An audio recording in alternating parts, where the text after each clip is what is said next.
and welcome to the Anti-Doge Committee, where we do thoughtful things. We want to make government more efficient. That's why we're here, and the commission staff does a fantastic job of leading us in that direction, and then our members pick up the ball after that and make Virginia government work better. At least that's the theory. So good morning, Director Greer. Good morning, Mr. Chairman, Madam Vice Chair, and members of the Commission. I'm Hal Greer, the Staff Director of JLARC. Our agenda this morning is relatively short by JLARC standards. We'll first present the findings from our review of the potential transfer of the Department of Juvenile Justice from the Public Safety Secretariat to the Health and Human Resources Secretariat. Next, we'll present our latest in-depth review of economic development incentives. And then finally, the APA staff will discuss some of the results from their prior work. Mr. Chairman, before we begin with our agenda, I would like to introduce Sarah Smith, who has recently assumed the role of JLARC's methodologist. Sarah? Terrific. Good morning. Welcome, Ms. Smith. She's succeeding Eric Beecroft, who retired in January of this year after more than 12 years as our methodologist. The methodologist plays a key role at JLARC in helping teams design the research methods that will be used for each study and that we conduct, and ensuring that the methods are selected that will lead to reliable findings. Sarah has a master and a PhD of public administration from the University of Kentucky. And prior to joining JLARC, Sarah was a senior research associate at the Department of Social Services. Terrific. Mr. Chairman, I would now like to introduce Brittany Utz, who led the review of the potential transfer of DJJ. Tracy Smith oversaw this review. Brittany? Thank you. Welcome, Ms. Utz. Good morning, Mr. Chairman and members of the Commission. As Hal said, my name is Brittany Utz, and I led our study examining the potential transfer of DJJ to HHR. I'd like to thank Tess Hintrager and Tracy Smith for their work on this study, as well as leadership and staff from DJJ and the other public safety and HHR agencies who provided their assistance and insights as part of our study. Slide 2 outlines our study mandate, in which we were directed to assess the feasibility, costs, and benefits of transferring the Department of Juvenile Justice from the Secretary of Public Safety and Homeland Security to the Secretary of Health and Human Resources. DJJ is the primary state agency responsible for administering and overseeing the juvenile justice system in Virginia. In terms of why we were asked to conduct this study, advocates contend that transferring DJJ to HHR could provide court-involved youth with better access to HHR services and programs and improve DJJ's coordination with HHR agencies. Slide 3 gives an overview of the research activities that the team completed for the study. We conducted numerous interviews to collect the perspectives of various stakeholders and subject matter experts across both public safety and HHR, including current and former cabinet secretaries and agency directors, DJJ staff, public defenders and Commonwealth attorneys, and national subject matter experts and practitioners in other states. To highlight some of our key takeaways, we found that DJJ already provides a range of rehabilitative services to youth, which are similar to HHR services and reportedly more accessible. Many court-involved youth also receive services directly from HHR agencies, and DJJ's placement in the Public Safety Secretariat does not appear to hinder coordination with these agencies. Other states' organization of juvenile justice responsibilities varies, but chosen organization does not appear to factor into the quality or availability of services. Transferring DJJ to the HHR Secretariat would not necessarily ensure better access to services and could compromise DJJ's ability to carry out its public safety mission, and that several alternatives could be considered to achieve the intended goals of the proposed transfer. Mr. Chairman, there are 5 sections to my presentation this morning. Because there is no separate written report for this study, all of our findings and our recommendation are included within these slides. In the interest of time, I won't cover every slide and will instead focus on our key findings, but I'll note when I skip over certain slides to help you follow along in your packets. I'll start by providing you with some brief background information, beginning on slide 8. Cabinet Secretary's duties are established in code, which includes directing the development of goals and objectives in accordance with the governor's general policy and performing managerial oversight and coordination, including holding agency heads accountable for performance. Cabinet secretaries may also have function-specific duties, but tend to have relatively few staff. Secretariats generally include agencies that have interrelated missions or priorities or that are responsible for administering interdependent programs or functions. Skipping ahead to slide 13. You may recall that DJJ began a transformation reform effort in 2016, which was intended to ensure youth receive rehabilitative services that meet their needs and reduce the likelihood they reoffend, reduce the number of youth in state correctional centers while maintaining public safety, and increase local placement options and community-based programming. As part of the transformation, the General Assembly authorized DJJ to reinvest funds from juvenile correctional center closures to increase the array of community-based services. This slide shows a breakdown of youth involved in the juvenile justice system by placement type for fiscal year 24. As you can see, about 3/4 of youth are under community supervision, on probation, or parole. The remaining proportion of youth are confined in secure facilities, either detained in juvenile detention centers or committed to DJJ custody. One important trend that we heard about throughout this study and that bears out in the data is that the juvenile justice population is higher risk and has greater behavioral health needs now than in the past. Juvenile arrests have declined in Virginia and nationally, and youth who are arrested are accused of more serious offenses. Additionally, more lower-risk youth are being diverted away from the juvenile justice system. This means the remaining juvenile justice population consists of youth who have the highest risks and needs and present the greatest risks to public safety. Mr. Chairman, I'll pause here in case any members have questions. Do we have any questions, members? Mr. Chair, Yep, I do have Delegate just a Herring. brief question. Thank you, Mr. Chair. Sure. It was the first slide, in brief. I just want to make sure I'm understanding. The first sentence, DJJ already provides a range of rehabilitative services to youth which are similar to HHR and reportedly more accessible. What is more accessible, HHR or DJJ? The Delegate Herring, the DJJ services are more accessible. I'll get into that a little bit more in one of my later sections. All right, thank you. Good. Thank you, Mr. Chair. Anybody else? Delegate Tata, you have a question? Okay, she had the same question. Okay, please continue. Okay. As part of the consideration whether to transfer DJJ to HHR, it is important to understand what services youth in the juvenile justice system are already receiving. To that end, the next section covers DJJ's current provision of rehabilitative services to youth. Most youth in the juvenile justice system are on probation or parole, and we found that these youth already have access to a range of community-based rehabilitative services through DJJ, which are similar to typical HHR services, but reportedly more accessible. DJJ provides services to these youth through its Regional Service Coordinator, or RSC model, which was established in 2016. As part of this arrangement, DJJ contracts with evidence-based associates to serve as the RSC statewide, which then contracts with local service providers around the state who deliver services to youth. Services that youth receive through the RSC model are similar to services provided by HHR agencies, including individual and family therapy, anger management, mentoring, and skill building. Moving ahead to slide 20. DJJ staff report that the RSC model has expanded access to services, with the number of service providers increasing by over 50% since FY17. The RSC model is also able to provide youth with broader access to services than some HHR programs by allowing youth to access services that may not be available in their locality. DJJ's RSC model also emphasizes timely service delivery.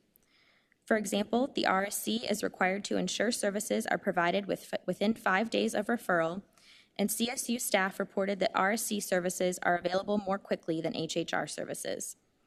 These findings are also consistent with a probation officer survey that we conducted as part of our 2021 juvenile justice study.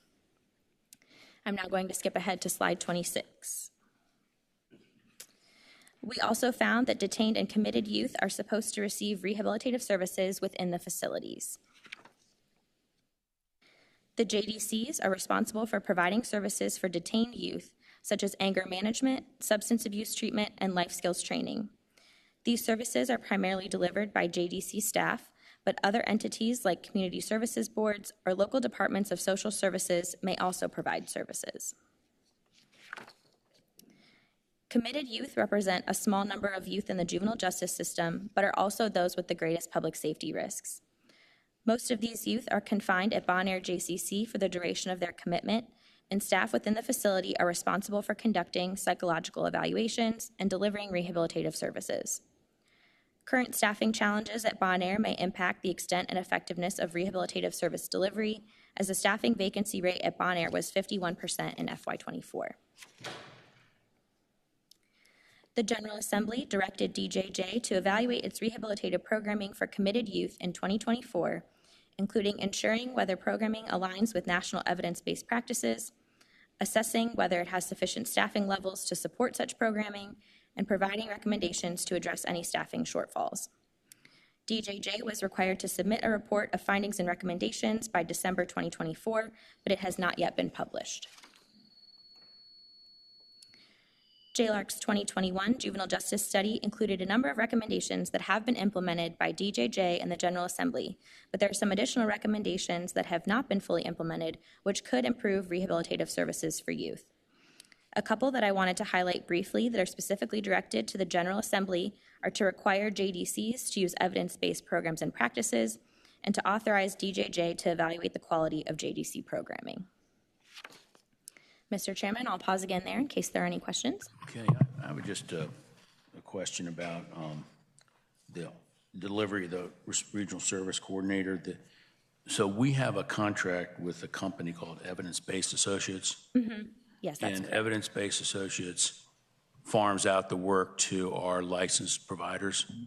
Yes, Mr. Chairman. The regional service coordinator subcontracts to the direct service providers who provide the services to youth. And I'm not, of course, I'm not an expert in this area, but I've not heard that before. I've heard advocates wanting more programs like this. So this is working well, you think, in your analysis. Yes, Mr. Chairman. DJJ transitioned to the RSC model as part of its transformation beginning in 2016. And through this model, the regional service coordinator is better able to understand what services are available across the whole state and leverage resources across jurisdictions. And so we found both in our 2021 juvenile justice study, but then also in this study, that the number of service providers has increased through DJJ's use of that model, giving youth broader access to services. So it would be correct to say that Evidence-Based Associates is the RSC? Correct. DJJ previously did have two regional service coordinators that served different regions of the state. And so they still called it the RSC model at the time that there was two, but they've now just transitioned and there's one, and it's Evidence-Based Associates. So how would this compare to the Health and Human Services? Like, we're doing this because there's a feeling that Health and Human Services might be able to do this better. That's why you looked at this. How do they do this? So DJJ, Mr. Chairman, does work with the HHR agencies on the ground. And so when youth on probation, for example, are identified that they need certain services, the DJJ staff at the court service unit are working either with the RSC or it could be through a CSB or CSA, depending on who's best equipped to provide that service. That's a lot of acronyms there. Sorry.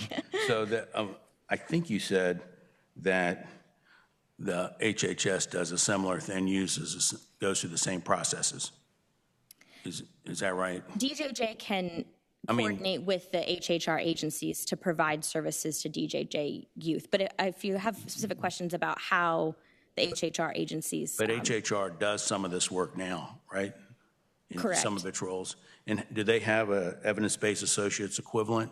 I don't believe so, no. Okay. So how do they do it? I'm sorry. How do they do it if they don't have a private sector contractor administrator? Mr. Chairman, that's a great question, and it's something that has occurred to me since becoming aware of Evidence-Based Associates and how DJJ does this model. To my knowledge, this does not occur in the HHR world under those services, and instead, the state and consumers are relying on those individual local providers. So CSBs, for example, local departments of social services, to deliver those kinds of safety net services directly, and that there is not necessarily an umbrella coordinator Those programs do have sometimes regional organizations that can kind of help with that, but over time, the role of those regional coordinators, whether we're talking about DSS or CSBs, that has really ebbed and flowed over time in terms of effectiveness. But the answer is no, there is nothing, to my knowledge, equivalent in the HHR world, and we're reliant on what are essentially locally provided and, for the most part, locally supervised service provision. Senator Locke. Going back to slide 29, where DJJ was to submit a report with regard to its findings and recommendations, with regard to evaluation of its findings, with regard to youth that are committed. We're 5 months in, and still there's no report. Do we have any idea when that report may be made available? Yes, Senator Locke, I've spoken with DJJ about this, and they've informed me that this report is currently in its final stages of review in the governor's office. And so they've indicated that once that process is complete, that the report would be released. So I believe it will be soon, but I don't have an exact time frame on that. Follow up? Six months late. Perhaps they're waiting on your report. They've done that before. Anybody else have a question? Mr. Chairman. Yeah. Senator McDougal. I think, having done a little bit of work in this space, it's important to understand that the vast majority of individuals through DJJ are at the local level. They stay in their communities. They don't go somewhere else. And we see that played out by 70% or on some sort of probation through DJJ, but that's all at the local level. And so that's when a judge is typically ordered the head of DJJ there locally to undergo a plan and report back. And they do work with the community services boards on services that are also in the community, and the Community Services Act also has resources to be able to do it. So I would like, as we go through, if there's any difference in what we see services available for the vast majority of kids that are in DJJ that are at the local level, those on probation, versus those individuals that are at Bon Air as a facility, and if you see a difference there. Senator McDougal, so you're correct that the vast majority of youth are in the community and are receiving services through the RSC model. Bon Air operates a little bit differently because it's more of a closed system, and so rather than relying on those community-based providers, they are relying on staff in the facility to provide those services to those youth. And so they have a number of sort of core treatment programs that they provide to the youth who are at Bon Air, which includes aggression management and substance abuse training, and then also sexual offender treatment to the extent that that's needed. And so those are operated within the facility by providers in the facility, whereas the youth on probation and parole are getting access to other services by community-based providers. Okay, can you clarify one minute? Maybe the senator can. Who decides what services, what method you're going to use if you have a youth that is, needs help? Who decides whether it's going to go through the CSB and use their services, or you go through the RSC model, or this, whatever that is, model? Yes, Mr. Chairman. So youth's placement is determined by a judge. They're adjudicated in the JNDR court system. And so if they sentence them to probation, then they'll receive services through the RSC model. But if they sentence them to commitment to DJJ custody, then they would be in Bon Air or in a community placement program. That's very helpful. Have any other questions here? Okay. Please continue. Okay. It is also important to understand how agencies are currently coordinating across secretariats and considering whether a transfer would result in any improved coordination. So my next section will provide an overview of how DJJ is currently working with HHR agencies. We found that many youth in the juvenile justice system already receive services from HHR agencies, and that DJJ's placement in the Public Safety Secretariat doesn't appear to hinder coordination with these agencies. Slide 33 lists some examples of services and benefits that youth in the juvenile justice system are already receiving from HHR agencies, including CSA, CSBs, and DSS. Although the services are similar, those provided by DJJ serve a specialized focus for youth in the juvenile justice system because they are designed to address risk factors for reoffending, while HHR services are not. Most youth involved in the juvenile justice system, including detained and committed youth, will eventually be back in their communities. So it is important that DJJ services be targeted to address specific risk factors for each youth. Skipping ahead to slide 38. Across the interviews we conducted for this study, we did not hear concerns about systemic coordination problems between DJJ and HHR agencies at the state or local level, and instead most stakeholders cited examples of effective collaboration. For example, in 2022, DJJ began offering pre-court services in which the CSUs refer youth and their families to various HHR agencies prior to their adjudication. There are also embedded CSB mental health staff positions in 20 CSUs and 21 JDCs, which can help to more quickly and efficiently address crises and make service referrals.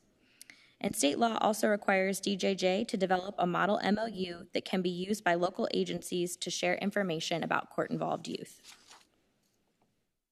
I will pause again there in case there are any questions. Any questions here? Okay, please continue. Now we'll turn to our next section, which covers some additional considerations for moving DJJ to the HHR Secretariat. We looked into how other states organize their juvenile justice responsibilities and found that there is no consensus on the best placement and that other factors are more critical for system improvement and outcomes. The team reviewed the organization of juvenile justice at the state level in all 49 other states, which is summarized here on slide 41.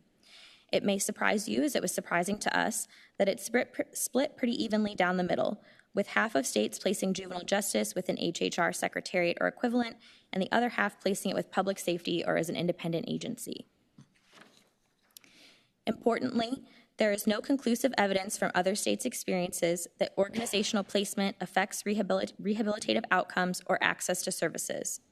National subject matter experts and practitioners in other states believe other factors are more impactful, including several of which we have listed here, such as leadership policies, procedures, and goals, and funding to expand rehabilitative services.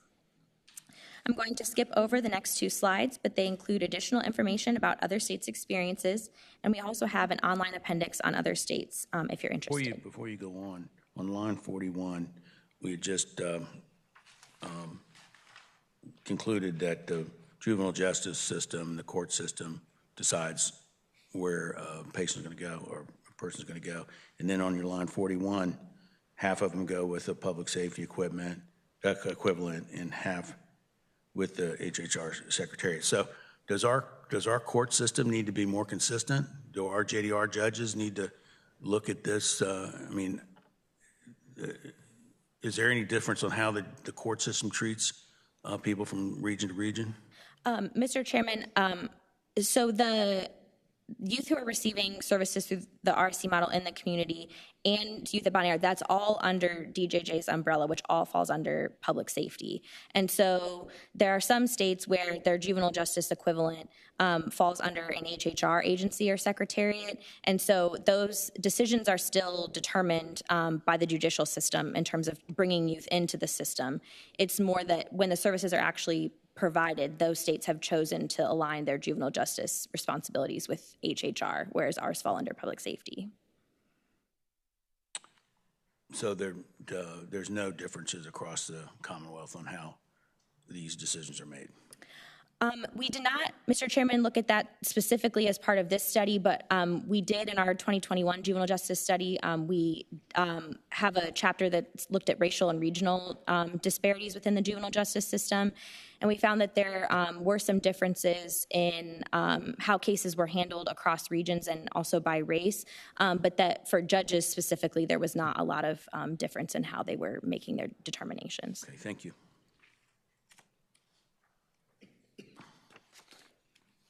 I think I'm on 45. Delegate Tata has a question. Thank you, Mr. Chairman. Just going back, and I'm sorry to go back so far, but on 23 to 25, when you talk about that you don't have enough of the data, then I'm just wondering, are you saying that because we don't know, we don't have enough information to make the decision to put it under HHS and we need more time or more data or reports that are due? That's a good question, Delegate Tata. What DJJ has not been tracking previously, but they are going to be tracking now, is what specific services each youth is receiving and like dosage and things like that, so that they can tie them to their outcomes and see how that's affecting their recidivism and addressing their risk factors and things like that.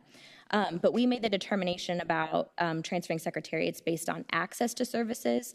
And so through interviews with DJJ staff and the RSC, as well as invoicing data, we found that youth do have the access to services, but we do think that there should be more tracking about what services youth are receiving so that DJJ can use that information to assess their outcomes. Okay. We also found no evidence that transferring DJJ to the HHR Secretariat would ensure better access to services or prioritization of youth service needs, and there are also valid concerns that a transfer could hinder the public safety aspect of DJJ's mission. First, the agencies in the HHR Secretariat have limited capacity, and HHR agencies across the state already have long wait lists that would make it challenging to serve more youth. One example of this is CSA. Although localities have the option to serve court-involved youth through CSA, many have chosen not to because of costs and capacity. Additionally, Cabinet Secretary actions have limited influence because HHR service delivery and coordination primarily happens at the local level. HHR agencies are state supervised but locally operated, so state agencies supervise local entities, but local agencies are responsible for delivery of programs and services, including coordination with one another.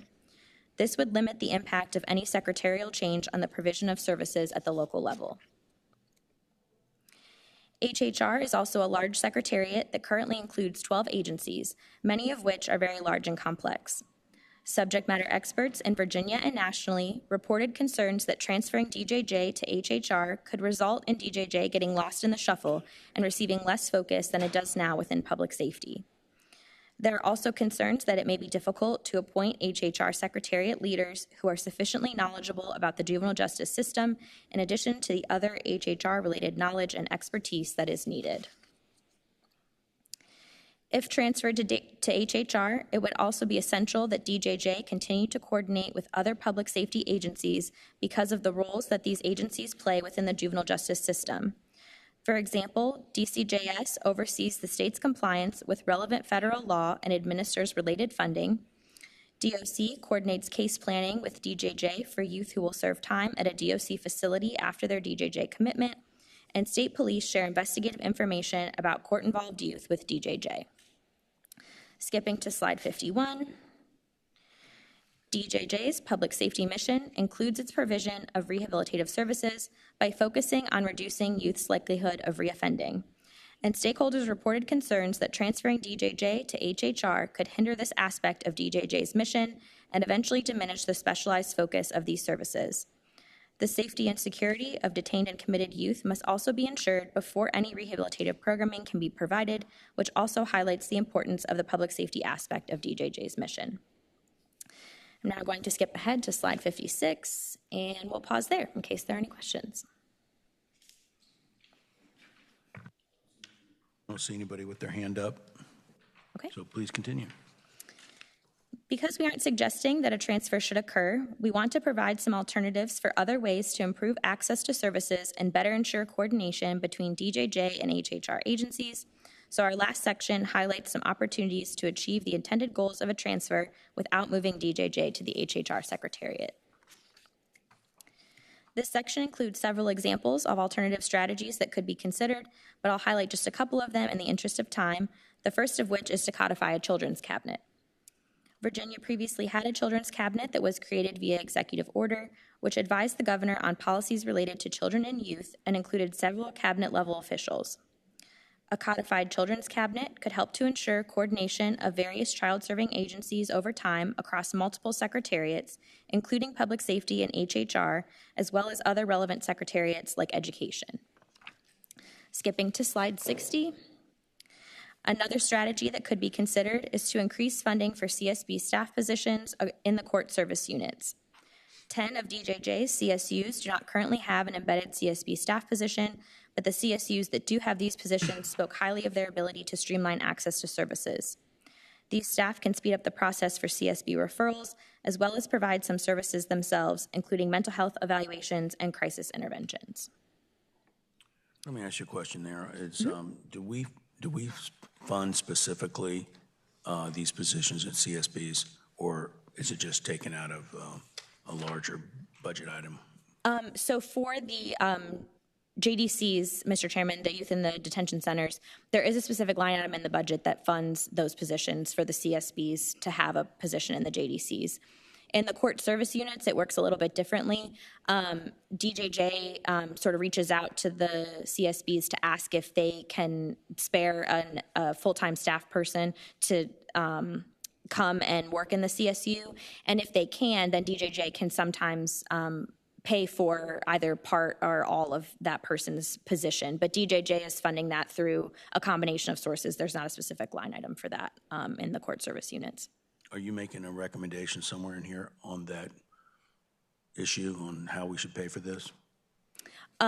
There's not a specific, well, actually, I should say, Mr. Chairman, none of these suggestions in the end are recommendations or policy options. It more is just that we wanted to provide some options for you all to consider and thinking about ways that you could achieve the intended goals of the transfer without moving DJJ over.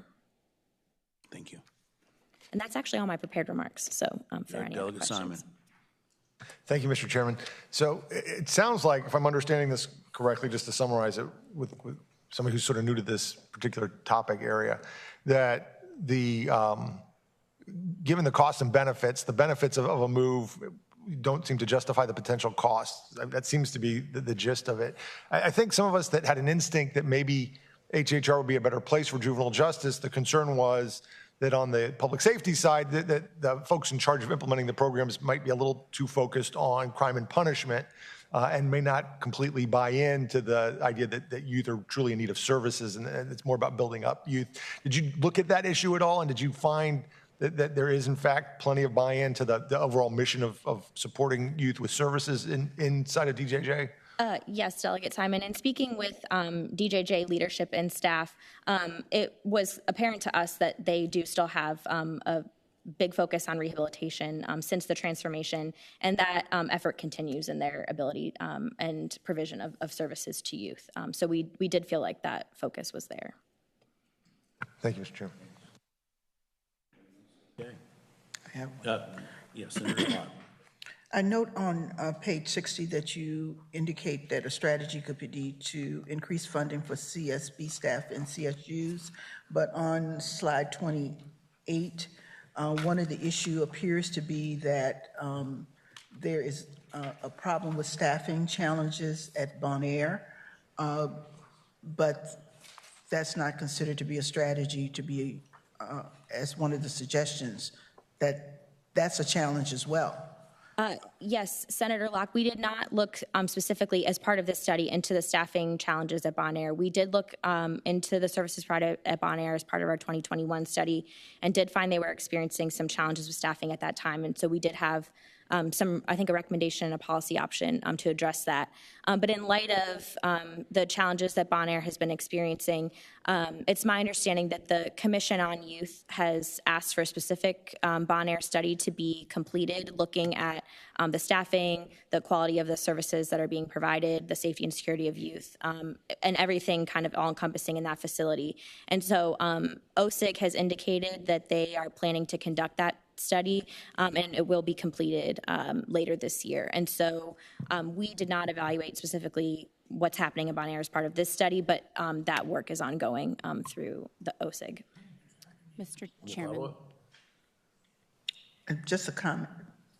I would think that given that those youth who are committed to Bon Air, where the offenses being committed are serious offenses, that these are youth who would be in need of some serious services.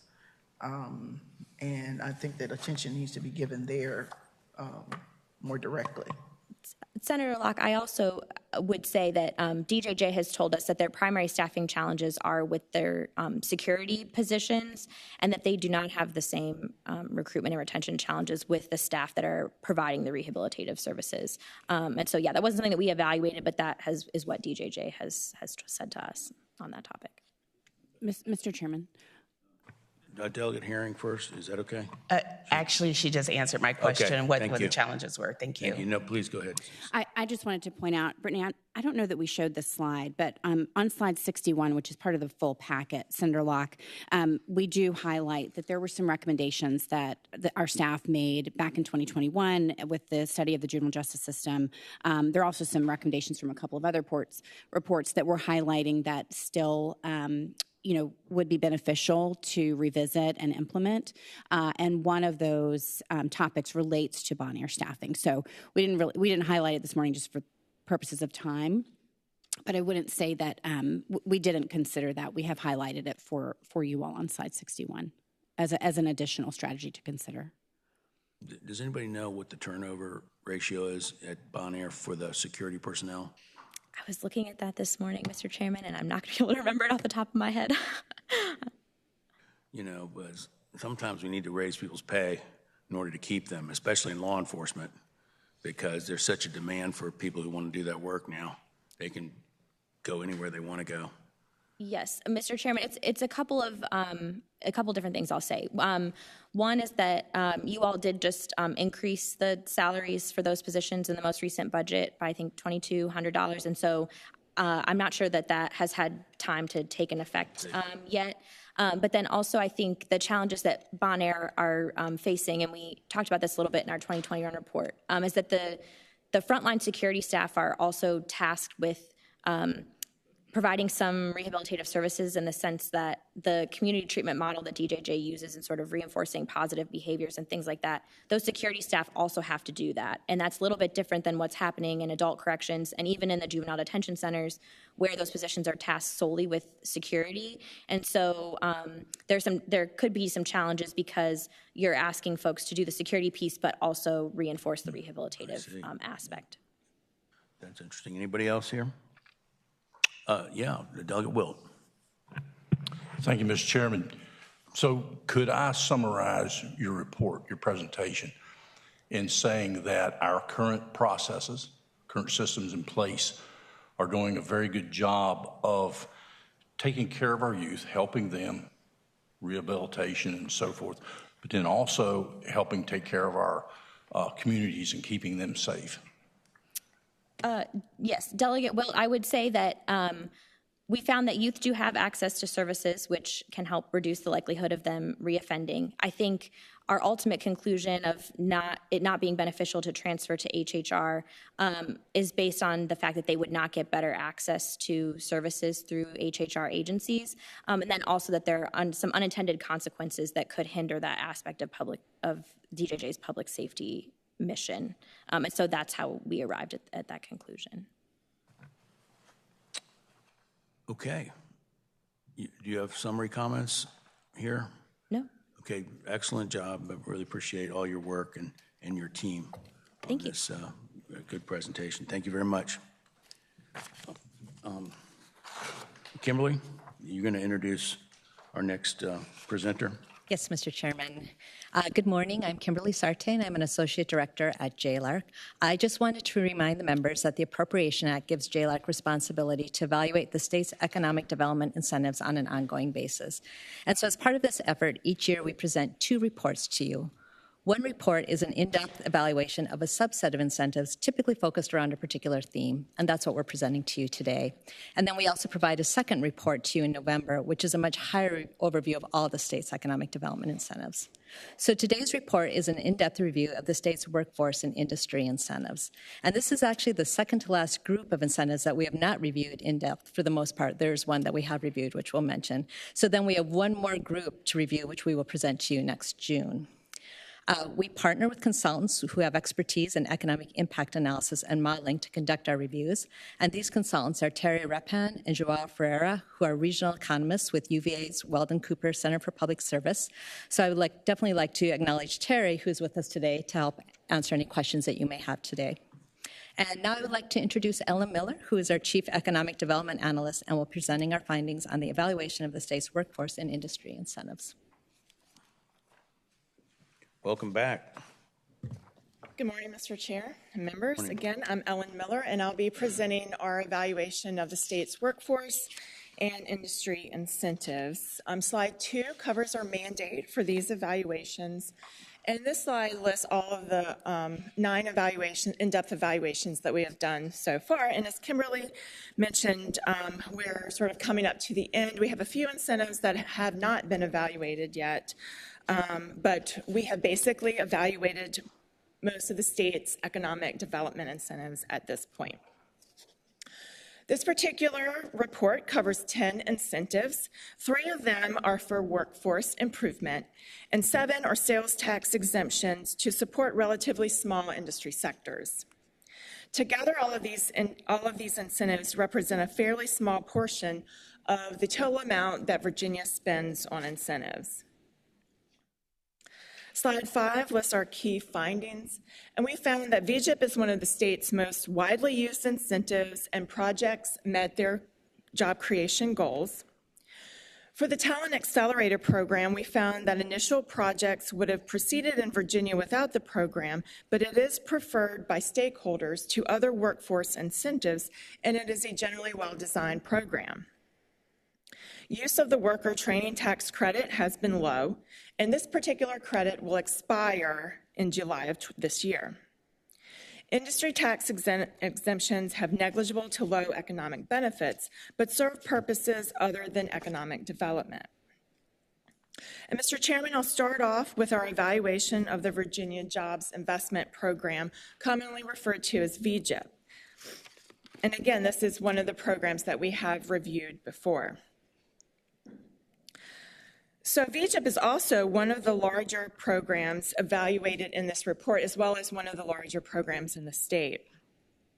Spending on the grant totals nearly $50 million over the 10-year study period. This particular grant incentivizes new and expanding businesses in Virginia to create jobs and train employees by offsetting costs for recruitment and training. It also provides grant funds to businesses that are making substantial facility and equipment upgrades to train their employees on the new equipment. The first set of findings that I'll cover are that VGIP is one of the most widely used economic development incentives that the state offers, and also that projects collectively met their job creation goals, and the program meets the majority of the criteria for effective incentive design. So on an annual basis, VGIP awards about $7 million, and only the Real Property Investment Grant, which is one of the Enterprise Zone grant programs, provides more awards to businesses than VGIP does. VGIP has also been rated as the most favorable economic development incentive by local economic development staff. On slide 10, you see that by year 2, projects collectively met their job creation goals. On slide 11, you see how VGIP rates on multiple factors that research indicates leads to effective economic development incentives.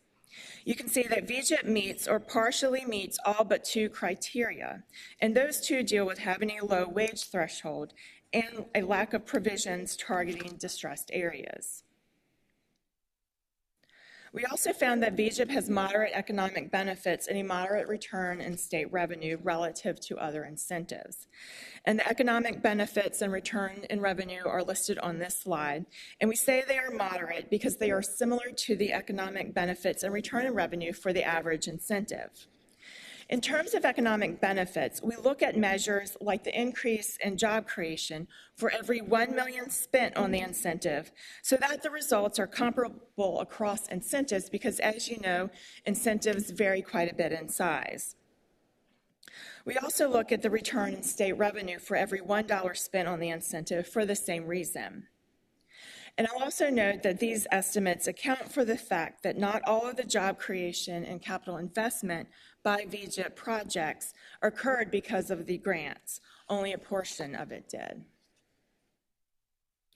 We identified 2 ways VGIP's economic benefits could be improved. The first is to tie the wage threshold to the local prevailing average wage instead of its current threshold, which is 120% of the state minimum wage. This current threshold is less than the local average wage in all localities, and it's less than a third of the average wage for some high-income localities. The problem with this low threshold is that it can allow projects to depress local wages in high-wage, low unemployment areas like Northern Virginia. We found that only half of projects would have qualified if the threshold was set at 100% of the local wage. So something like setting it at something like 80% may be more reasonable. Can I stop you there and just ask you what the agency thinks of that recommendation? When you talked to VEDP, did they think you were on the right track there? Sure, Mr. Chairman. They were not in opposition to that, and they thought it was a reasonable idea. Okay, thank you. So in addition, eligibility thresholds should be reduced in distressed areas to improve economic benefits. Right now, VGIP does not have special provisions for its job creation and capital investment thresholds, like many programs in Virginia and across the U.S. that are designed to help attract projects to distressed areas. These areas are likely to benefit more from new jobs, especially if they are filled with existing unemployed or underemployed residents. And slide 16 lists our recommendations that the General Assembly may wish to consider adopting these two changes. And with that, Mr. Chairman, I'll pause for a moment for any additional questions. Yeah, Senator McPike. Thank you, Mr. Chair. I guess a question in terms of how, if you're looking at the prevailing wage of localities, in the Appendix E, I think it is, the comparison of states were like $14. Is that right, for a minimum threshold for someone to qualify for this? That's a great question. I haven't looked at that appendix in quite a while. That'd be about 120% of minimum wage. But anyway, Mr. Chairman, to follow up, I'm just curious as to whether the team considered. For me, it doesn't make a lot of sense if you're investing a lot of state dollars for a minimum wage job versus how do you incentivize higher tier, or do you scale it to incentivize companies to like, hey, you require more training, it's more skills, it's higher dollars.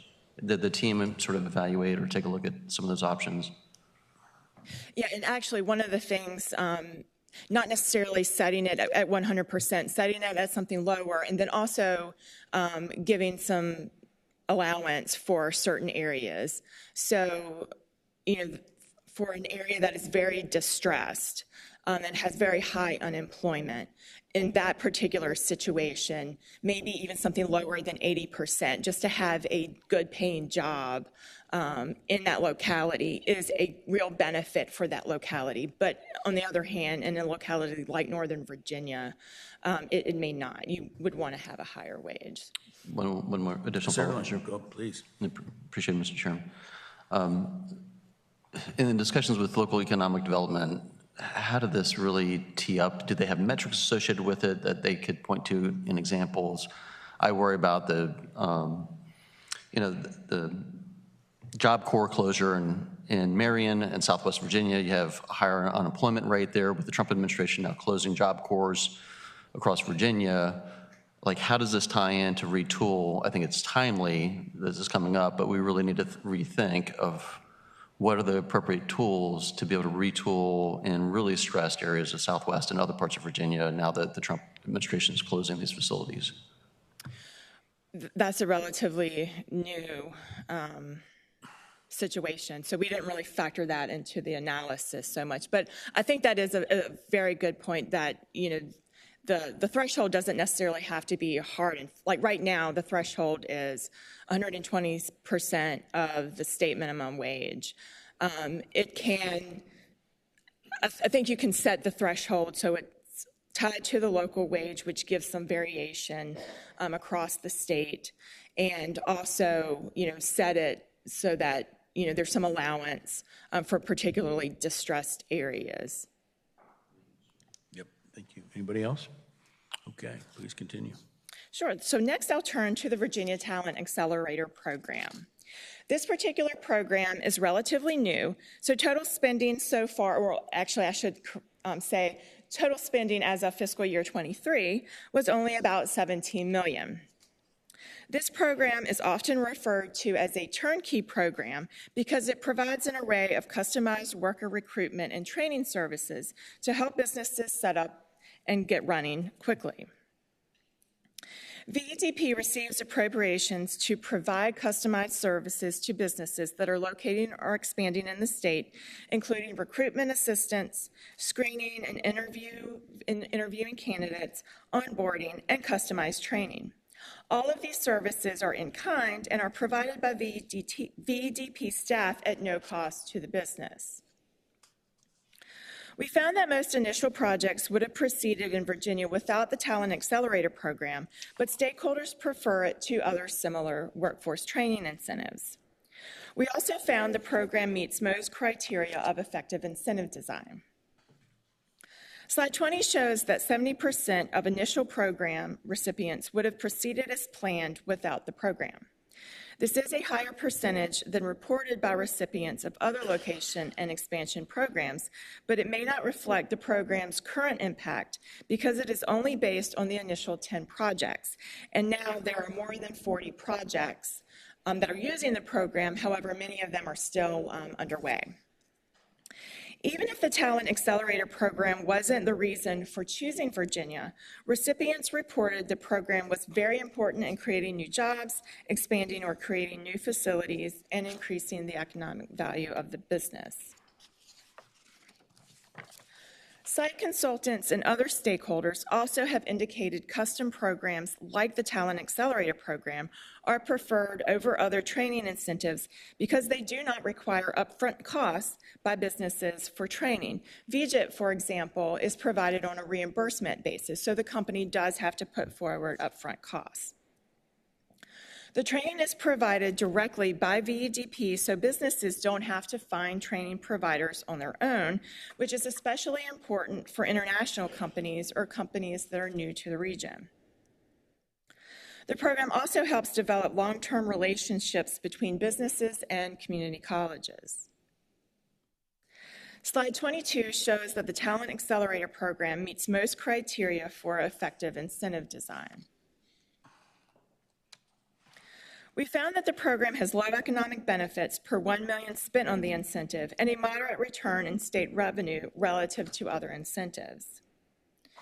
And the economic benefits and return in revenue are listed on this slide, and compared to the average incentive, the benefits are lower, but the return in revenue is similar. The economic benefits and return in revenue increase to moderate and high when the program is assessed based on the market value of the program rather than the cost to VEDP to provide the services. These estimates are also for 2 years because the program is relatively new and benefits likely will increase over time. We do believe that 2 minor changes would improve the effectiveness of the program. One would be to add a minimum capital investment threshold, and the other change would be to codify the program in statute if the General Assembly continues to fund the program. And slide 26 lists our recommendation for VEDP to review Talent Accelerator projects to establish a reasonable minimum capital investment threshold. And I'll pause here, Mr. Chairman, to see if there are any questions. Yep, I'm surprised you didn't get any pushback on this from the agency, because they are really excited about this and claim that our recent recruits are very, very happy with it, and it helped them secure the investment in Virginia. Well, again, I'll just remind you and the members that our research mainly covered many of the earlier projects, so it may be the case that if we surveyed all the projects that were using the program now, we might get a different answer. So that is a fair statement. Okay, Delegate Tata. Thank you, Mr. Chairman. I think you've kind of answered that, but when you talk about the economic benefits, moderate return, revenue, that's only based on those 10 original projects, right? Well, So it's actually based only on projects that have completed right now, which I think is about the same number, but I don't think it's not necessarily those same 10. It's probably some of them for sure. But right, it's only... It's just a smaller number. Right, it's only based on probably about 10 completed projects, and it only covers 2 years worth of information. For most other programs that have been around for a while, we have a full 10-year period. Okay. Okay, anybody else? Okay. Okay. And now I'll quickly cover the worker training tax credit, which will expire July 2025. And based on our evaluation, we do not think this particular credit should be reinstated. Our findings are consistent with our findings of the prior credit. So there was a worker retraining tax credit, which is also one of the credits that we have looked at before. And really, again, our findings aren't any different from what we found before. And those are that the use of the credit is low. It's mostly used for apprenticeships, but it doesn't really impact the state's apprenticeship rate. And lastly, the credit has negligible economic benefits and return in revenue. While we don't have a formal recommendation, we think that if the state wanted to have an incentive for apprenticeships, it should adopt a grant program rather than have a tax credit. This grant could be administered by the Department of Workforce Development and Advancement, or Virginia Works, which has assumed responsibility for workforce and apprenticeship programs in the state. Any questions about the worker training tax credits? Doug or Will? Thank you, Mr. Chairman. So what leads you, excuse me, what leads you to believe that switching from a tax credit to a grant would enhance the program? Sure. So The use of the program. right. Well, in terms of use, the credit is not refundable and not transferable. So businesses have to have tax liability in order to use it, which that's certainly one of the issues with the credit. However, with a grant program, you wouldn't have that issue. Another reason, just looking at credits so this particular credit is solely administered by the tax department. It doesn't really have an entity that's advocating for its use. However, other credits that are administered jointly with other agencies and not solely just by the tax department, like the film tax credit, for example, that credit obviously is more widely used, and the film office is able to advocate for that credit. Right now, the worker training tax credit doesn't have that, but putting it under the Department of Workforce Development and Advancement would give it sort of an advocate for use of the program in whatever form it would be. And I'll also say that one of the things that we have consistently found throughout our evaluations are that grant programs have a better benefit for the state than tax credits. You're welcome. Okay. Okay, so moving right along to the industry sales tax exemptions. And slide 28 lists the 7 exemptions covered in this report. Many of them have been in place for quite some time, and as you see, most are relatively small.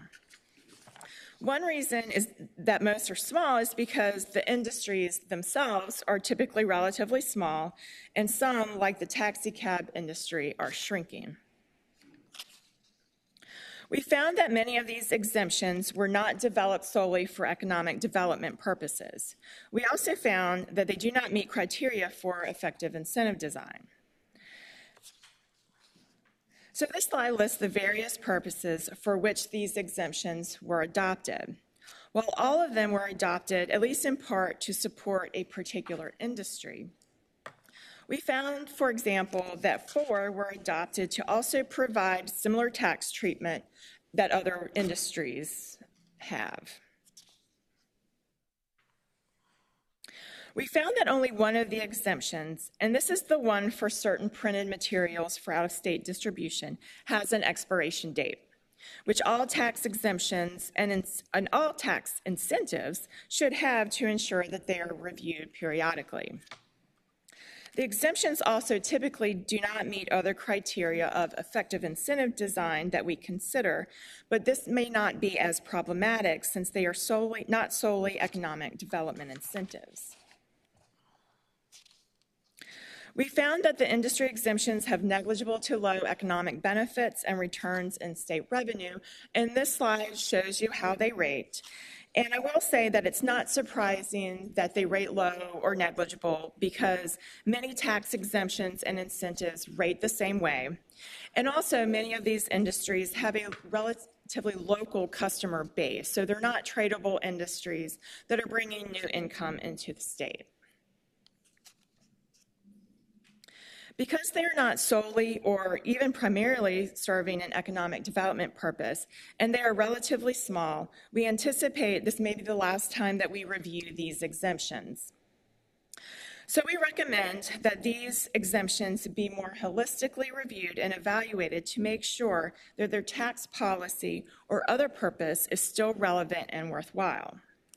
For example, someone from the taxi cab industry indicated that their current ridership is made up of seniors and people with disabilities or low-income people that aren't served very well through public transportation or ride services like Uber. So our recommendation is that these exemptions be reviewed by the Joint Subcommittee to evaluate tax preferences. This subcommittee allows for public comment and input from relevant stakeholders, which we found sometimes hard to identify. We also identified 2 actions here on slide 36 that would improve the accountability and transparency of the exemptions. One would be to apply expiration dates to the 6 exemptions that don't have them, and the other would be to update the estimates for some of the exemptions. And slide 37 lists these recommendations. And with that, Mr. Chairman, that concludes my prepared remarks, but I'd be happy to address any other questions. Ms. Miller, what about the sales tax exemption for the data center industry? It's not on here, or for aircraft repair. And you may We not. have looked at those before in prior reports. So this, you're right, this doesn't cover all industry-related exemptions. It really just cover some of the smaller ones that didn't fit elsewhere in our series. And so we evaluated them together here. I mean, the justification for these generally are, we'll just move to another state if you have it and everybody else doesn't have it. The aircraft repair is a good example. You don't have to do it in Virginia, but if you just go to a state where you don't have to pay the sales taxes, which is a lot of other places.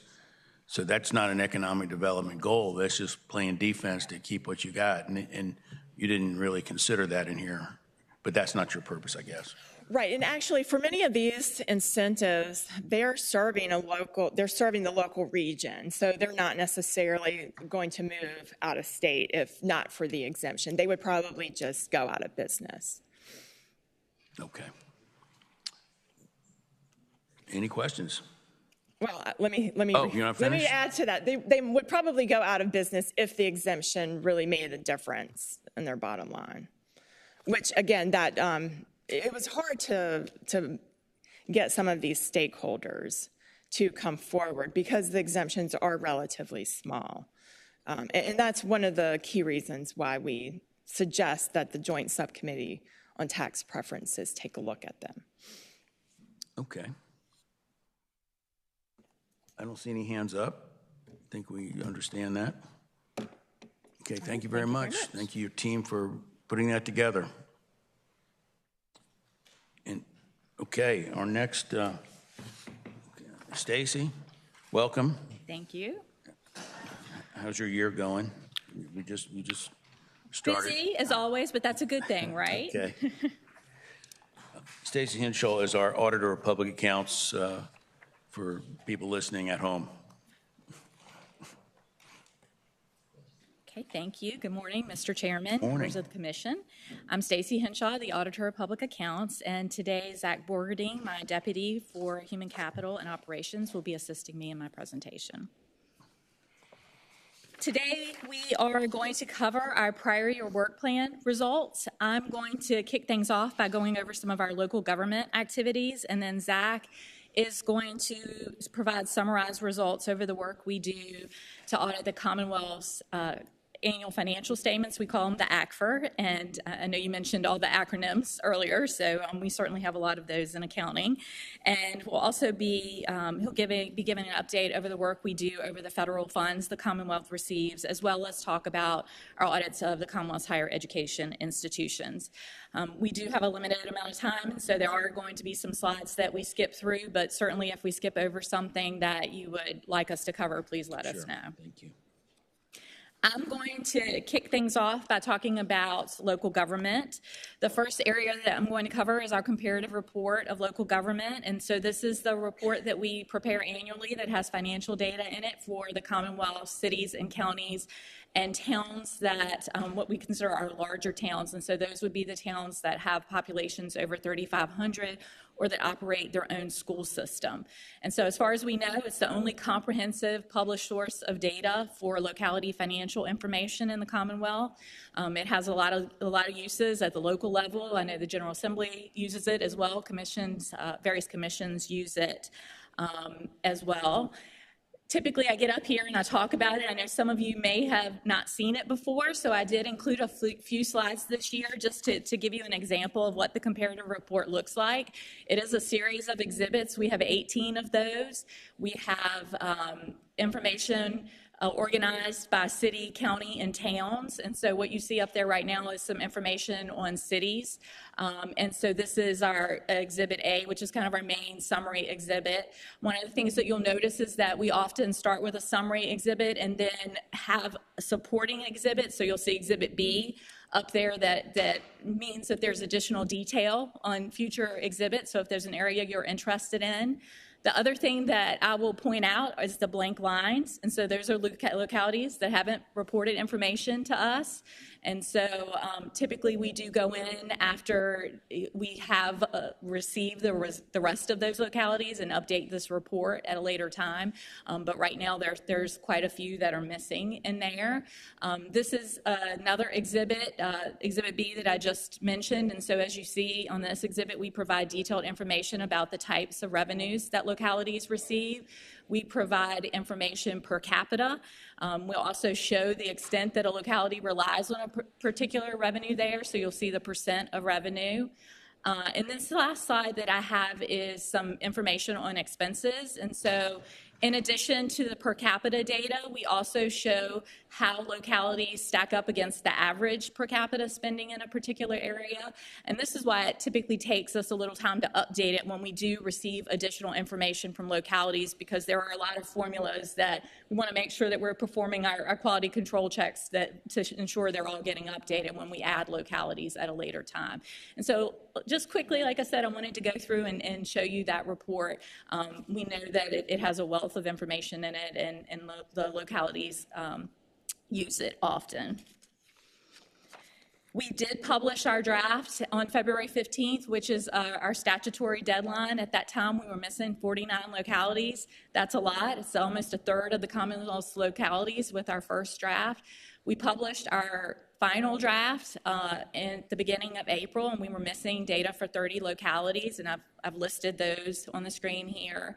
This is a little bit more than last year, but we moved up our publication date. Last year, we held the report till the end of May, but that's later than we typically had been holding it, and we like to get this information out. I know the localities use it during their budgeting process, and so we moved back our schedule to where we had traditionally been releasing this report, which was more so at the beginning of April. We're basically hearing the same things from localities as to why they're late. They're either having trouble filling positions in accounting, or they are having trouble getting an auditor to come out there or come back out there if they've been there and they weren't ready for them.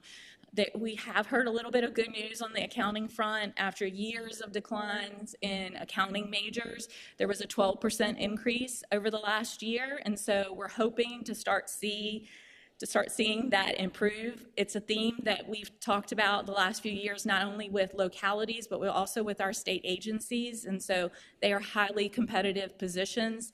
We, even in our office, we pretty much have a full-time recruiter now, whereas it used to be a part-time position. And so you really have to go out there and pull people in to interview for these positions. And we've actually gone outside of the accounting major and have been hiring finance and economics majors and kind of creating auditors out of those majors. And so we've had to get creative to be able to fill those roles. And so pretty much that's what we're hearing from the localities. We had, as of the end of May, we have received 8, and I think we had one more locality submit this week. So right now we have 21 localities that have not submitted information to us. There is a requirement in statute for localities that are delayed in reporting to post information on their website about the delay, the reason for the delay, and when they expect to provide that information to us. Right now, 10 of the localities that remain delayed have not posted that information. We do remind localities. They have communicated with us, and when they communicate with us, we'll put information on our website that basically the email they send us and say, here's what they've told us in terms of the delay.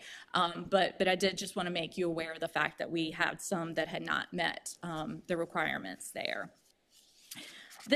The only thing that I'll highlight on this, and this is just showing some trends in how we received information from the localities. And so the main thing that I will say there is that it continues to decline. And so that first deadline is December 15th, and we only had 89 localities data in by that first deadline. And so that is really just over 50%. So we've got pretty much 50% of the localities missing their deadline for their initial information that they provide to us. I'm going to skip over to our local fiscal distress monitoring. Statutorily, we're required to annually perform fiscal distress monitoring over localities, and so we use financial data that they submit to us to determine if it appears that any locality is potentially in fiscal distress. It's a 2-part process. We do ratio analysis using financial data, and we also do qualitative analysis, and so that's using demographic data. And we also consider whether they're reporting information to us. And so last year during the General Assembly session, one of the things that passed through some legislation was the requirement that if a locality is more than 18 months delayed in submitting information to our office, that we notify the governor, so, members of the executive administration, as well as certain General Assembly committees about that delay, and pretty much as an early warning sign that they could be in fiscal distress. Also, as a result of that legislation, the Commission on Local Government has some additional oversight responsibilities added, and we also were, in that legislation, were asked to provide technical assistance to the Commission. So over the last year, we've been meeting with them, we've been providing them insight in the process.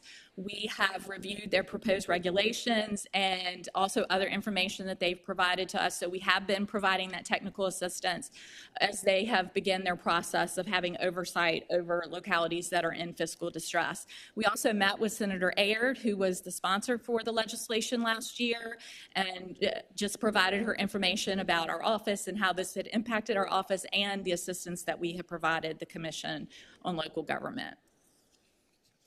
When I was here last year, we hadn't completed our 2024 monitoring process, and so we did complete that. And that process was based on 2023 audited data. As a result of that, we didn't identify any new localities that we believed were in fiscal distress. However, we did not have data for the town of Big Stone Gap or Hopewell. I'm going to talk about them later. And so Big Stone Gap is one of those localities that we still do not have their 2023 data, so they are bumping up against that 18-month deadline, and so there may be some communication that will go out if we don't have it by the end of June to let everyone know that we're still missing that data. So we are doing our, performing our 2025 process right now, and so we are finishing our ratio analysis, and so that's based on fiscal year 2024 data, and we're also performing qualitative analysis. We have identified some localities that we are going to reach out to and ask if they want to participate in this next step of the process. And so when we identify a locality, it doesn't necessarily mean they're in fiscal distress, but we just see some things there that we are concerned about, and we ask if they want to participate in this process moving forward. And that process would be, we send them an assessment questionnaire, and then they fill it out. After they complete it, we review it, and we meet with the locality to determine whether or not we believe they are in fiscal distress. It's a voluntary process. At times, we have contacted localities, and they have chosen not to participate. One of the things as we've continued to do the reviews is that we have looked for new trends for localities that we were monitoring through prior processes, and so that includes Buena Vista, the city of Radford, Hopewell, as well as Clifton Forge. And so we continue to monitor their ratios as part of that. We did not declare them fiscally distressed through the previous reviews that we've done, but we still felt like that they were in an area where we needed to keep monitoring their activities. And so any localities that have not submitted financial information to us, we cannot do financial ratios on them, and so we can only do qualitative analysis. And so we do expect to complete this process later this summer. We will be sending out, the reason it takes a while is we'll be sending out those questionnaires to localities, and we'll go through the process of reviewing those if they choose to complete them and meeting with the locality in order to determine whether or not we believe they're in fiscal distress.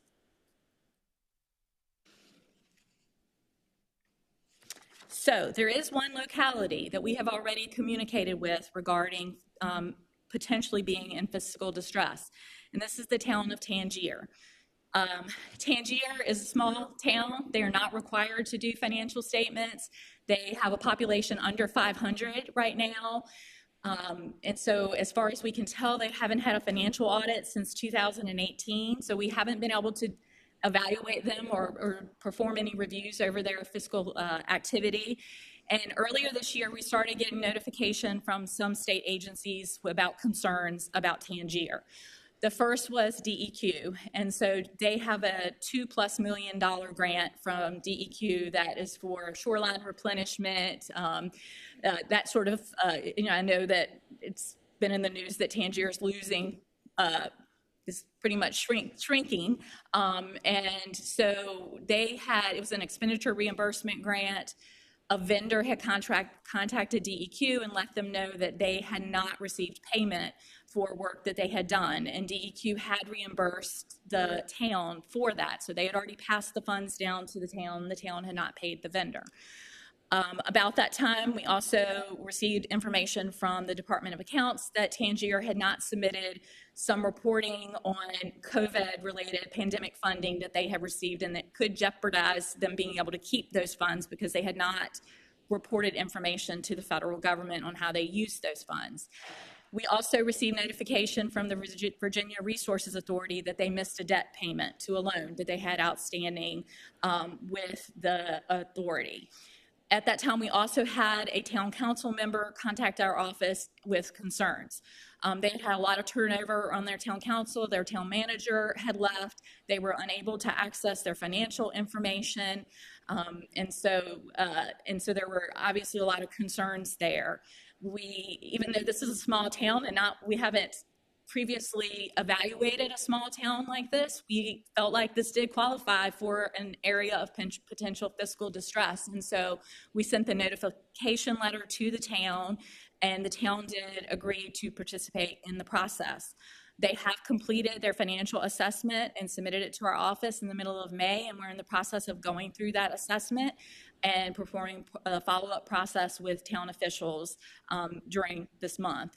One of the things that we know is that they have paid those bills that were reported to us that were standing, so they have paid the vendor, they have made the debt payment, but we do understand that that they were able to do that because they had a church in the community loan them money to be able to do it.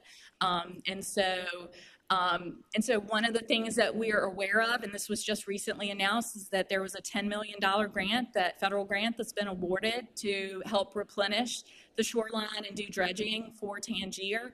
We're not sure how those funds are going to make it to Tangier, but certainly want to make sure they have good fiscal processes to be able to manage a grant of that magnitude if they do need to have, if they are going to be involved in managing it. So we will be providing additional information as we are reviewing the results, and we'll, pass along and make the required notifications if we believe that they do qualify as being fiscally distressed.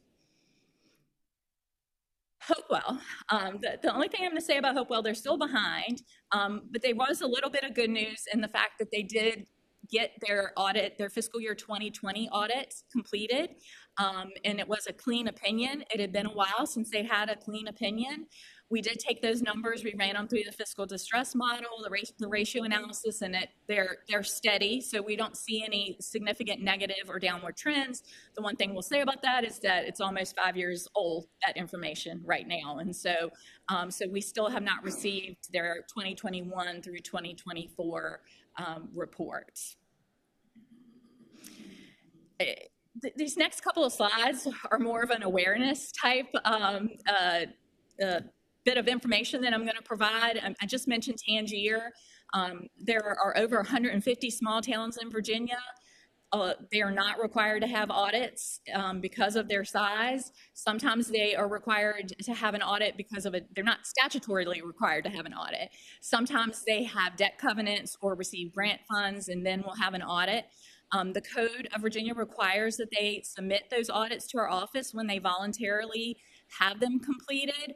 And right now we're getting a very small amount submitted to our office, about 15% of the known towns out there. We really don't know how many of them are receiving audits. It's hard for us to even maintain contact information.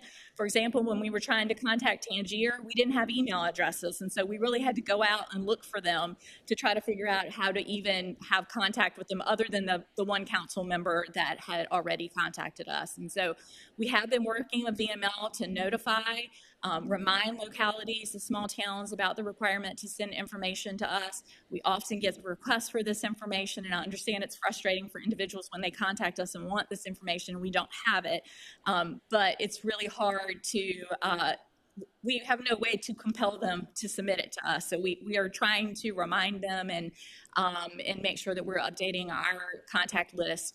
But right now, we suspect a lot of them are not receiving audits anymore, just because the cost of receiving audits and even being able to find someone to do an audit is difficult for some of those small towns.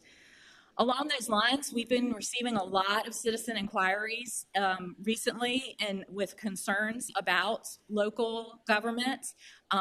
These range from policy and budgetary decisions to conflicts of interest and lack of transparency and accountability. A lot of people think that the APA has the ability to go in and audit a locality at will, and we don't. There is a statute that provides limited authority for us to go in and audit localities. We used to audit them. We stopped doing that in the 80s, and at that time, we pretty much reduced our number of employees because we were no longer out there doing that work.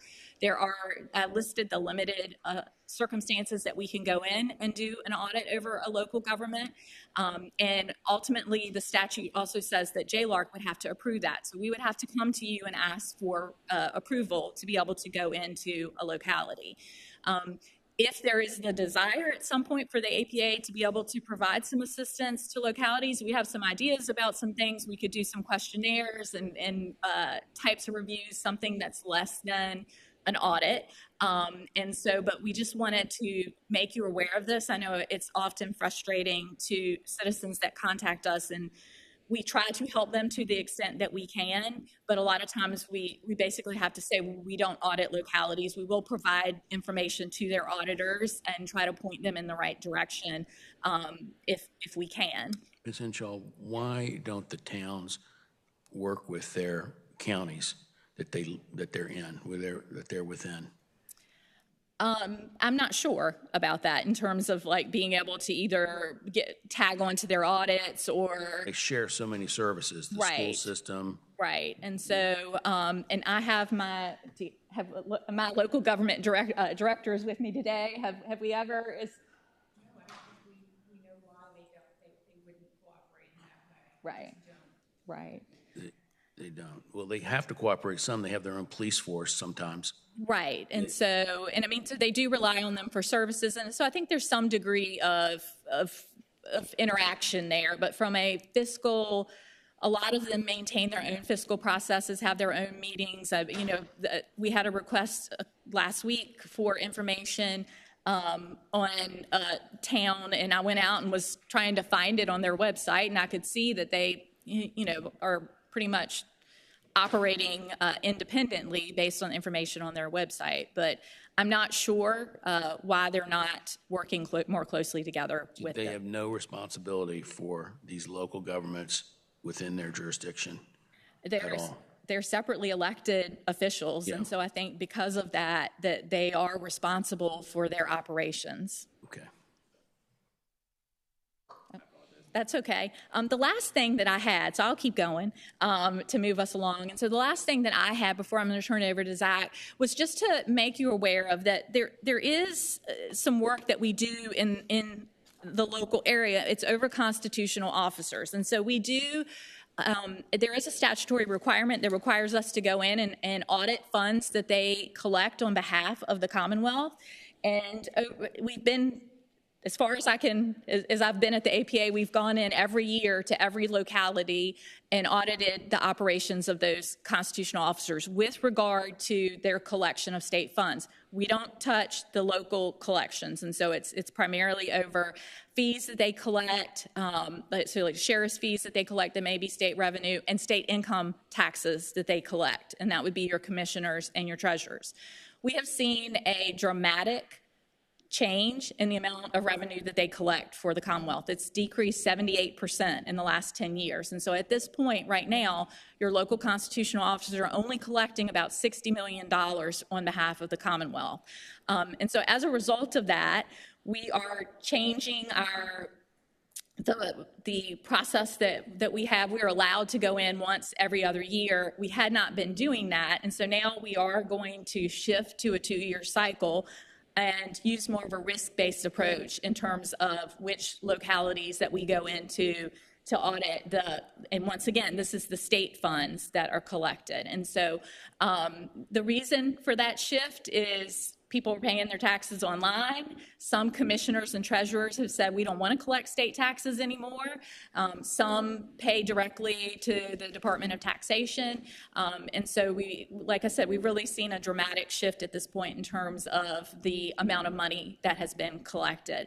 And typically we went to over 130 localities last year, and we had findings at 27 of those. So, I mean, we're not having extensive findings in that area. And so I just wanted the commission to be aware of that shift, and that, as we are now shifting from that process, and it will be more in line with some of the other cycled work that we're doing over smaller agencies as well. And at this point, I'm going to turn things over to Zach.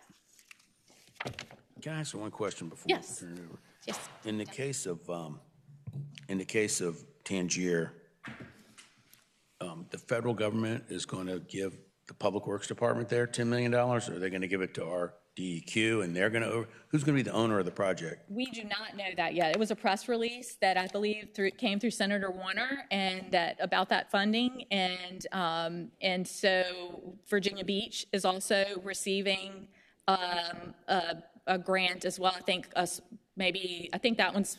Is this a Corps of Engineer project, or is it a FEMA project? I am not sure who it's coming. I believe it. I'm not sure which federal government entity it's going to be coming through. And so we just saw the information out there recently, and I'm not, like I said, I'm not sure how it's going to make its way down to Virginia, and whether it will flow through a state agency then to the town. and whether or not a state agency will be managing that project or whether or not the town will be managing it. And so we will be asking more information about that to try to understand how that is going to work. Okay, thank you. Delegate Wilt. Thank you, Mr. Chairman.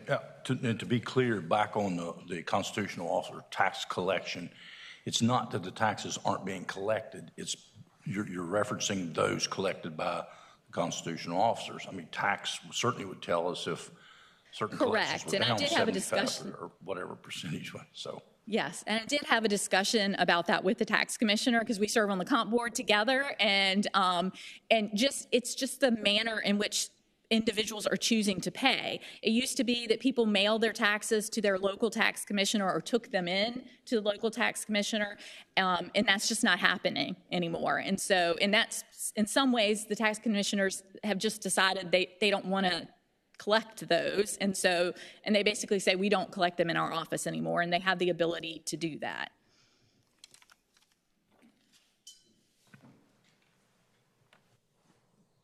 Welcome. Thank you. Good morning, Mr. Chairman, members of the Commission. I'm Zach Borgerding, Deputy Auditor for Human Capital and Business Operations. So I'm going to pick up where Stacy left off, and I'm going to try to move quickly here.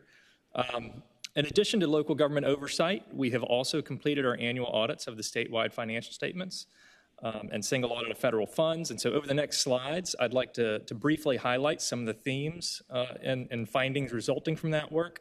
And I'll individually touch on a few of the more significant findings from fiscal year 24. And so as we look at, as it relates to non-IT related findings, there are 4 major areas. There's really 2 areas to which I'd like to draw your attention. The first relates to grants management and federal awards. This is consistently a top finding area for us. The Commonwealth spent roughly $30 billion in federal expenditures during fiscal year 24. And so as the Commonwealth depends on this critical federal funding, we pointed out 26 findings on areas agencies need to improve to comply with the requirements that go along with that funding. The other area I would highlight is financial accounting and reporting. In recent years, accounting standards have become increasingly complex. This is at a time when demographically we're seeing an increasing number of key personnel reach retirement age, and a lot of our clients are dealing with turnover. And so as you'll see in some later slides, this has resulted in some fairly significant findings in this area. So consistent with the prior year, of our 107 total findings that we issued, 56 relate to information technology. That's over half of the findings. As you're aware, technology continues to evolve. When you look at the IT landscape, cybersecurity risks continue to evolve, and those bad actors continue to find different ways to attack the Commonwealth's data. And so we believe it's important that our agencies and universities remain vigilant about cybersecurity to protect the Commonwealth's data. And so we devote quite a bit of time in this area. As you can see, we have findings in several control families, most of which being in configuration management, access control, and risk assessment. This slide gives you a picture of where the findings are coming from. While several entities made the graphic, consistent with the prior year, Health and Human Resources continues to be the area with the most findings, with half of our total findings coming from only 3 agencies. This chart just provides some further details on the trends of those findings in the HHR Secretariat. But from here, I'd like to pivot into some specific agency results. And so the first audit I'd like to highlight is social services. We issued 3 material weaknesses on this project. Material weakness is the most severe category of finding that we issue. And so to have 3 in the same report was a bit unusual. The first finding, we recommended social services to reevaluate its entire IT governance structure to comply with its security standard. They have since actually established a cybersecurity team to try to usher through their corrective actions, and so we think that's a great first step, but there's significant progress they need to make there. The second finding related to subrecipient monitoring, and we felt like this finding put the agency at risk of disallowed future expenditures and federal awards, and this was something we pointed out in 2018, so we felt like it's been a significant amount of time in addressing that issue, And then our third finding related to inaccurate performance reporting to the federal sponsor for the TANF program. And so occasionally, one of the tools that we'll use in our reports are risk alerts when we think that there's something that doesn't fit neatly into a finding that the agency really needs to pay attention to. And so we sent that message in this report to say, that we think that the agency is headed in the wrong direction in terms of dealing with some of the prior findings. And so the good news story here is we do feel like the agency heard that message, as they have since hired a consultant that is helping them to develop a strategy for how to prioritize and attack these findings. As mentioned earlier, we have continued to issue several material weaknesses in financial reporting. I'll touch on just a couple of them.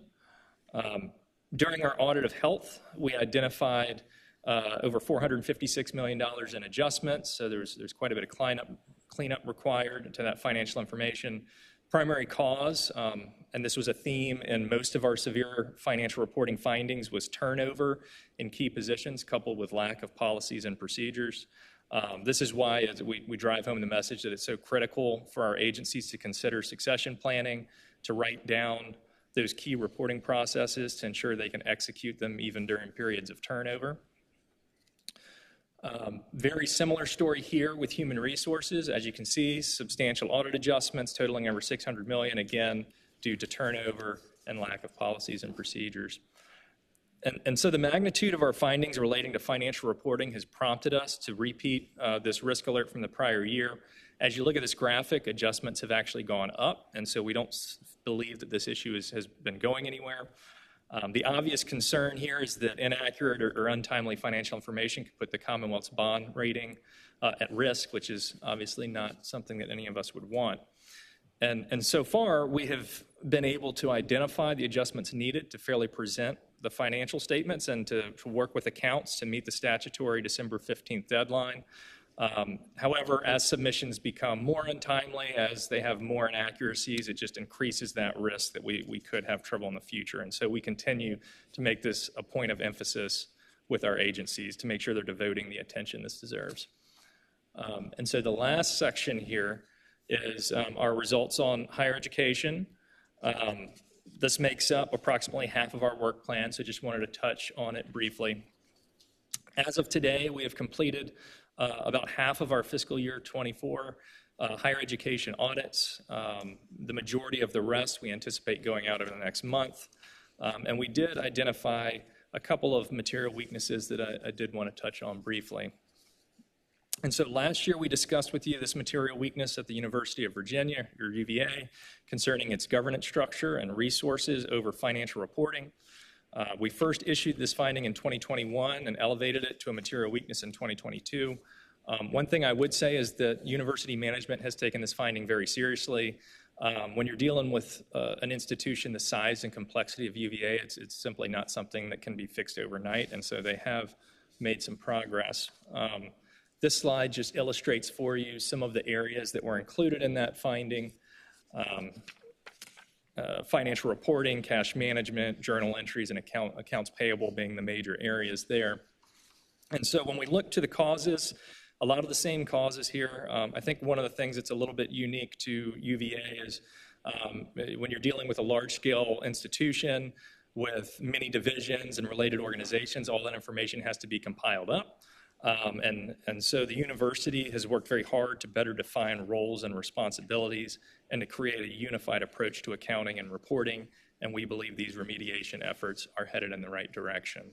And so the last finding I will touch on here is we have also reported a material weakness, again, in the fiscal year 2023 report for ODU.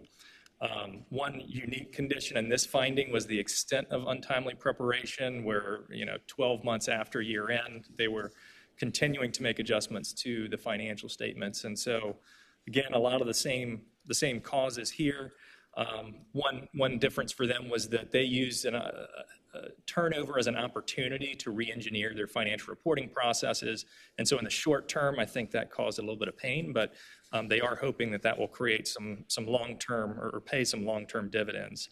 And so we're currently in the final stages of the fiscal year 24 audit of the university. And to this point, we've noted significant improvement in the timeliness of their preparation and the magnitude of their adjustments. And so these last couple of slides are just informational, and you can take a look at those at your leisure. And so with that, Mr. Chairman, that concludes our presentation. Stacy and I would be happy to answer any questions. Well, I've got a couple questions about the Health and Human Services agencies. On your social service audit results, one of your bullet points is over-reliance on third-party service provider result in inaccurate federal performance reporting for 32% of cases reviewed. So you say over-reliance, that's a, that's a pejorative term. So what should they be doing if they're not? Because we just heard earlier about a program that's totally managed by the private sector contractor, and that one seemed to be working well. They got good reports from JLARC. But this one, what is over-reliance on a third-party contractor? When do you become over-reliant? Thank you, Mr. Chairman. That's a great question. And so I think that there's certainly a fine line there. There are a lot of things that agencies outsource from an IT perspective, financial reporting, all sorts of things that they do there. And so what we're looking at is what is the level of oversight that they provide in terms of selecting that provider, what kind of due diligence do they do in selecting them. Often there are things that we look for, service organization control reports, where you can look into what are the controls actually at that service organization in order to ensure that they're going to provide that service at the same level that the agency would if they were to provide it. And so in this case, we felt like they were kind of just blindly passing it along to the service. And then when we took a look at the results, there were errors. Okay. All right. Well, I'm real interested in following up on that. Now, on the Department of Health, it's, that's our agency that gets the most press, and it's not been good. But this administration assures me that they've turned it all around. Everything's good over there now. They've got all their financial, administrative processes in order. But you did not find that. You found that they're still weak, so there's a disconnect between what I'm hearing between the administration and what you're saying. Mr. Chairman, we are always hopeful that we will see corrective action to our findings. And so what we would say is to the extent of the reviews that we have performed, there is still work to be done at the Department of Health. And we are starting our fiscal year 2025 audit right now, and so that's work that we were doing last fall. So I think some of their remediation efforts were still ongoing at that time, and so because that was over fiscal year 2024 financial information. So we're hopeful that when we go in there this year that it'll be in a better place, because certainly that helps with a smooth audit process as well, and it helps in terms of getting information to DOA for preparing financial statements and submitting data to the federal government. But as of last year, we had not seen that yet. Okay, well, keep us updated, please. It's a lot of money over there. And it was reported in another committee I was at that at least 5 major grants have been eliminated by the federal government that we depend on. Epidemiology, one of them. And some, the health department, as you know, is dominated by federal grants. I mean, it's a federally funded agency, basically. Am I right about that? I believe you are correct with that. So we need to audit those things well, and we need to run it well on behalf of all taxpayers. But we've had some real embarrassments over there the last few years. So anything else you would like to say in their defense? Put me in a tough position there, Mr. Chairman. I have no further comments at this time. All right. Delegate Wilt. Thank you, Mr. Chairman. So earlier in your presentation, you were talking about so everybody on their list of problems is significant turnover. And somewhere earlier in your presentation, you made the comment you told someone to create a succession plan. What does that look like? And the reason I ask that, so like in the private sector, you got somebody that's going to retire, you hire somebody, you bring them on, you train them to do the job.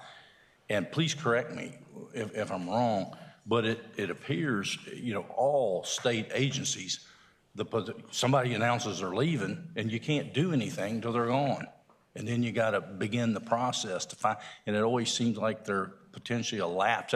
Is that even a problem? Is that what's contributing to some of this? I don't know, it just seems like very inefficient way to go about replacing people. So, thank you. Delegate Wilt, I think that's a wonderful question. And what I would say is there's probably no silver bullet. There's probably no perfect answer. I think one of the things that I would suggest to any organization is that they have at least thought about succession planning and trying to think through who are your key people that if they left tomorrow, you would have a very immediate situation that you have to deal with. And so for some entities, that could be an actual formal plan where they've identified people that could kind of fill in. And smaller organizations, it might just be actually keeping it front of mind and having thought through it. And so, Stacey, I don't know if you'd add anything to that. I would say the trend in state government, pretty much in all government, is it used to have people that came to work for a state agency and they stayed there and they retired. So you had a lot of people to backfill. And you had, individuals that had been there, quite a few, for a long time. And now what we're seeing is people aren't staying in those positions. They're moving around a lot. And so at times they lose an entire accounting department. So you don't have anyone. So that model that we used to have in the Commonwealth where someone would leave and we wouldn't train until that person left. It's not working now because we don't have enough backfill or people that have that institutional knowledge. And so I think that's something that we have not adapted to yet. And so obviously with the things that we keep communicating is having good policies and procedures. So if you do find yourself in a situation where you have no one that has that institutional knowledge, that at least you'll have a list of things that they should do and how to do them. And that's what we've been seeing as being missing and not updated. People still have policies and procedures that reference the old accounting system in the Commonwealth. So outdated systems, outdated processes, and they're not staying up to date on updating that information because they don't have time to do it. They don't have the individuals there to do that. Our administrative staff are pretty lean as well in the Commonwealth, and so it's been that way for a long time now, and so there isn't a lot of opportunity to backfill when you do have those vacancies. Delegate Wilt, you have a follow-up? Okay, Senator McPike. Thank you, Mr. Chair. This is probably a question for Stacey on going back to the local government sort of fiscal status. We've been dealing with this with years, and just curious whether or not a discussion with like the Commission of Local Government and tying together the mechanisms for having discussions around the viability of a town or city is a really touchy one. There's a great sense of pride in a lot of communities. However, at the same time, as the chair of local government, I hear stories time and time again of we can't get people to run. There's turnover. There are town managers or staff and key staff that are paid hourly or part-time. It's really concerning to me that we have entities of government that are authorized by Virginia that are essentially barely a skeleton crew, that have authorities of taxation and other things that do not have a responsibility to file audits and provide that transparency. I'd love a discussion, Mr. Chair, perhaps between Stacey and Hal around the nexus of right now our mechanisms are kind of narrow in terms of having those conversations in our code. Have you taken a look or considered that when there's really a crisis situation? We saw recently very difficult responses to disasters because there's very thin capacity. I mean, this has a real impact on Virginians when we don't have local government entities that are fully functioning. And I do think there's opportunities for things that could be done centrally to help. And so in terms of, and I mentioned this, there are things that we could do, and if the localities are interested in having that sort of assistance in terms of looking at their budgetary processes, looking at their fiscal processes. There are things that are less than an audit, so they would take less time to do, but could be very beneficial in pointing out where there is a potential for not being able to meet their obligations or not being able to provide basic operations. Because if you can't pay your employees, then you can't provide basic operations. I mean, the town of Tangier, I know they're concerned about some of their employees in making payroll. And so those are the types of things that we're hearing. Now, of course, we don't know the complete landscape of what's going on at some of those localities. We do try to communicate with organizations such as VML, and they're often in touch. They do provide some services. They did have someone go out to Tangier, a consultant that spent a few days out there and gave a report on what they felt like some of the initial areas were that they needed to improve. And so, but even, in our discussions with VML, it's very hard to find firms that are willing to go out and do this type of work right now. And that's because they're having the same issues hiring that, that others have had as well. And quite frankly, they, the profit margins aren't that large either for some of the work in the government area. So I know that the AICPA and the National Association of State Auditors, Comptrollers, and Treasurers did a whole report on the state of the accounting environment in governments across the United States. And certainly there were a lot of concerns expressed about not having the right resources from, actually accountants in place and audits as well. And so I do think there is some opportunity. Our main point right now is that we have one person dedicated full-time to local governments in our office, and then Lori is our director over that area, and she also is our director over the judicial team, so she splits her time. And then we have a part-time individual that splits her time between our judicial audits and our local government. So we don't have the resources right now to be able to do that, but if there is the desire for some assistance in being able to kind of head off some of these things, that we would be happy to work with someone on crafting what that would look like and what we think that we could do with regard to that in terms of helping to provide that assistance. The one thing that I will say is they are elected officials, and so at times, and I mentioned this earlier, we've had individuals, when we contacted them, localities about fiscal distress, to say we don't want to participate in your process. And it is a voluntary process. The town of Tangier is pretty much, they have said, we want help and we need help and what you can do. And they've been very cooperative along the way. And so we have different levels of need and desire for assistance in the Commonwealth right now. Thank you for the answer. One follow-up, Mr. Chairman. It's probably a statement, but this is a persisting issue that JLARC has been wrestling with for at least 8 or 10 years, as you know, Mr. Chairman. And at some point, I hate to involve ourselves directly in local government's business. However, when we have local governments that refuse to provide the transparency and the needed services to locality, at some point, the General Assembly needs to provide tools, both assistance and you need to comply at some point. I like the voluntary system, however, a lot of it's not working with some folks, and we need to have that discussion, I think. Thank you. Sure. Anybody else? Well, thank you very much. Come back soon. Director Greer, you close us out here. That concludes today's agenda. Our next meeting will be Monday, July the 14th. The primary agenda items for the July meeting will be VRS and Commonwealth Savers, along with our findings from our book removal review. So thank you very much for your attention today. Thank you. Unless there's objection, we are adjourned. Thank you.